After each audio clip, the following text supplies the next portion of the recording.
दोस्तों ये कहानी इंसानियत को शर्मसार कर देगी। एक बूढ़ा आदमी, एक वृद्ध आदमी अनाथालय पहुंचता है एक लड़की को गोद लेने के लिए। दोस्तों वो लड़की को गोद लेकर के घर तो पहुंच जाता है। लड़की भी खुश हो जाती है कि चलो मुझे कोई बाप मिल गया। दोस्तों जब वो लड़की को घर लेकर के बूढ़ा आदमी पहुंचता है, दोस्तों जब वो लड़की घर पहुंच जाती है तो लड़की दोस्तों भी महज 14 वर्ष की होती है।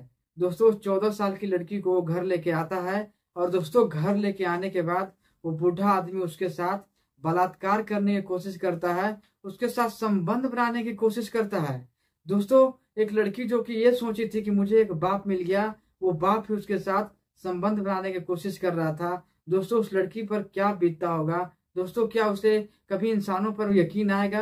क्या वो कभी इंसानों पर भरोसा कर पाएगी? दोस्तों आप यकीन करोगे, उस बूढ़े आदमी की एक पत्नी भी थी, फिर भी वो एक अनाथ लड़की को अपने घर लेकर के आता है, उसके साथ संबंध बनाता है। दोस्तों लेकिन वही पत्नी, वही बीवी अपने पति को देख लेती है उस बच्ची के साथ संबंध बनाते हुए। फिर दोस्तों वो पत्नी उसके साथ जो करती है ना, आप सोच करके भी हैरान हो जाओगे, दंग रह जाओगे कि दोस्तों अपने पति को इतनी बड़ी सजा वो देती है ना कि आप सोच करके हैरान हो जाओगे। दोस्तों चलिए कहानी में आगे बढ़ते हैं, लेकिन दोस्तों कहानी में आगे बढ़ने से पहले मेरा एक छोटा सा रिक्वेस्ट हमेशा की तरह आज भी रहेगा कि दोस्तों वीडियो को लाइक करके चैनल को सब्सक्राइब कर लीजिएगा, क्योंकि ये आपका ही चैनल है। आपकी प्यार की बहुत जरूरत है दोस्तों हमें अभी। तो चैनल को फुल सपोर्ट करिएगा और वीडियो को लाइक करके चैनल को सब्सक्राइब जरूर से कर लीजिएगा, ताकि हमारा हौसला यूं ही बढ़ता रहे। और दोस्तों दिन दुनिया में जो घटित घटनाएं मैं आपके लिए लेकर के आता रहता हूँ, वो घटनाओं को आप देख करके खुद सतर्क रह सको, सेफ रह सको और अपने फैमिली को भी सेफ रख सको। तो दोस्तों चलिए कहानी की ओर बढ़ते हैं और कहानी आपको शुरू से लेकर के लास्ट तक समझाते हैं।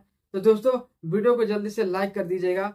दोस्तों ये कहानी उत्तर प्रदेश की, दोस्तों ये घटना उत्तर प्रदेश की है। दोस्तों ये कहानी स्टार्ट होती है एक बूढ़े आदमी से। बूढ़े आदमी का नाम होता है दोस्तों विजय चौहान। और दोस्तों उस विजय चौहान की कोई संतान नहीं थी, एक पत्नी थी लेकिन उसकी कोई भी संतान नहीं थी, उसके कोई बच्चा नहीं था। दोस्तों तो वो दोनों ही अपनी जिंदगी में खुश रहा करते थे। लेकिन दोस्तों अचानक से एक सनक सवार होती है विजय चौहान के अंदर। वो विजय चौहान अपनी पत्नी को बोलता है कि हम दोनों का कभी कोई बच्चा तो नहीं हो पाया है, चलो हम एक बच्चा गोद ले लेते हैं। दोस्तों उसकी पत्नी भी बोलती है कि अब हम बूढ़े हो गए हैं, क्या बच्चे को गोद लेंगे। लेकिन दोस्तों वो 60 साल का बूढ़ा विजय चौहान ये बात को नहीं मानता है और बोलता है कि नहीं चलो हम एक लड़की लेकर के आते हैं। तो दोस्तों इसके लिए भी वो काफी विरोध करती है। उसकी पत्नी बोलती है लड़की ही क्यों आपको चाहिए, आप एक लड़का भी ले सकते हैं, एक बेटा ले सकते हैं, ताकि वो लोग बुढ़ापा में मेरी मदद कर सके और हमारी मदद कर सके। दोस्तों लेकिन वो बोलता है कि नहीं, मुझे शुरू से ही ये ख्वाहिश थी, मेरी सोच थी, मेरा सपना ये रहा है कि मुझे एक लड़की चाहिए, मुझे एक बेटी चाहिए। तो चलो हम लोग अनाथालय चलते हैं और एक बेटी ही लेकर के आते हैं। दोस्तों फिर विजय चौहान की पत्नी मान जाती है अपने पति के इतने जिद करने के बाद, और वो भी निकल पड़ती है अनाथालय की ओर अपने पति के साथ। दोस्तों जब वो दोनों अनाथालय पहुंचते हैं तो फिर वहां पे उन दोनों से फॉर्म भराई जाती है और पूछी जाती है कि आपको एक बेटा चाहिए या फिर बेटी चाहिए।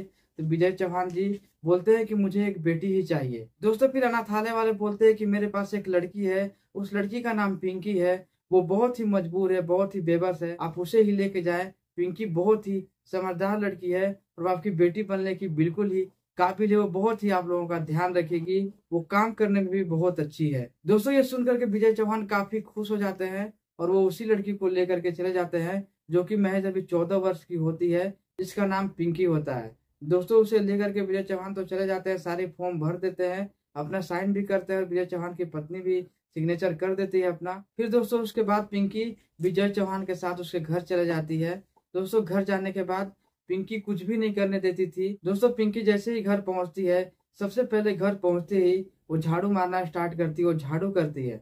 दोस्तों झाड़ू मारने के बाद वो खाना बनाना भी स्टार्ट करती है और वो बोलती है कि मुझे खाना बनाना भी आता है। दोस्तों तभी विजय चौहान की पत्नी बोलती है कि कितनी सुंदर बिटिया है, कितनी अच्छी बेटी है ये। दोस्तों विजय चौहान की पत्नी बोलती है कि बेटी तुम आज के बाद मुझे माँ बोल सकती हो और मेरे पति को तुम अपना पिता बोल सकती हो। दोस्तों पिंकी ऐसा ही करती है, विजय चौहान की पत्नी को अपनी माँ मान लेती है और माँ बोल के ही बुलाती है और विजय चौहान को पिता बोलती है।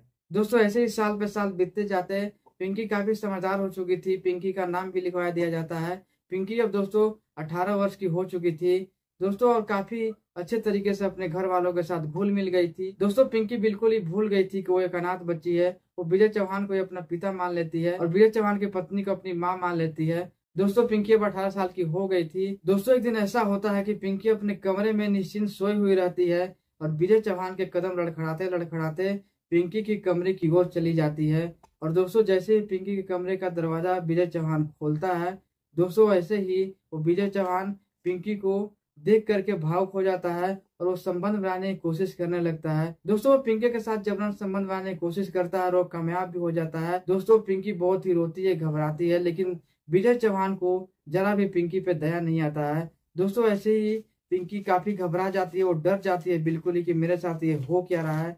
दोस्तों ये बात अपनी माँ को बताने वाली थी, लेकिन ये बात वो बता नहीं पाती है। दोस्तों उसे काफी शर्म आने लगी थी। दोस्तों लेकिन ये काफी दिनों तक ऐसे ही चलता रहा। विजय चौहान लगातार बहुत दिनों तक संबंध बनाते रहे। करीबन 5 से 6 महीना तक वो पिंकी के साथ संबंध बनाते रह गए थे। दोस्तों विजय चौहान का इतना से भी पेट नहीं भरता तो विजय चौहान गोलियों का प्रयोग करते हैं। वो गोलियां खा करके पिंकी के साथ संबंध बनाते हैं। दोस्तों एक दिन पिंकी बहुत ही परेशान हो गई थी, वो घर छोड़ के भागने की कोशिश करने लगती है। दोस्तों वो भाग भी जाती है, तभी उसकी माँ उसे पकड़ लेती है, बोलती है कि तुम कहाँ जा रही हो अपना बैग पैक करके। दोस्तों वो रोती रोती अपनी माँ को बोलती है, माँ मैं कैसे बताऊं, आपके पति मेरे साथ संबंध बनाने की कोशिश करते थे, मैं उनको पिता मानती थी। दोस्तों ये बात सुनते ही विजय चौहान की पत्नी के पैरों तले जमीन खिसक जाती है। दोस्तों विजय चौहान की पत्नी ये सुनते ही तुरंत विजय चौहान के पास जाती है, अपने पति के पास जाती है और बोलती है कि क्या ये बात सच है। दोस्तों विजय चौहान तो उस वक्त कुछ नहीं बोलते हैं, लेकिन दोस्तों ये बात उसकी पत्नी को अच्छी नहीं लगती है और वो तुरंत चली जाती है पुलिस स्टेशन और जाके पुलिस स्टेशन में विजय चौहान के खिलाफ FIR दर्ज करवाती है। और दोस्तों रेप केस का धारा लगवाती है अपने पति के ऊपर ही। जरा भी वो अपने पति के बारे में कुछ नहीं सोचती है, वो सिर्फ अपनी एक लड़की की लाज बचाने की कोशिश कर रही थी। दोस्तों विजय चौहान की पत्नी अपने पति को जेल करवा देती है। उसके बाद दोस्तों पिंकी और विजय चौहान की पत्नी दोनों साथ में रहा करते थे। दोस्तों ये कहानी आपको कैसी लगी कमेंट में अपनी राय जरूर से दीजिएगा और वीडियो को एक लाइक करके चैनल को सब्सक्राइब जरूर से कर लीजिएगा, ताकि हमारा हौसला यूं ही बढ़ता रहे और मैं आपके लिए ऐसी वीडियो ऐसी कहानियां लेकर आता रहूं। तो मिलता हूँ किसी ऐसी स्टोरी के साथ।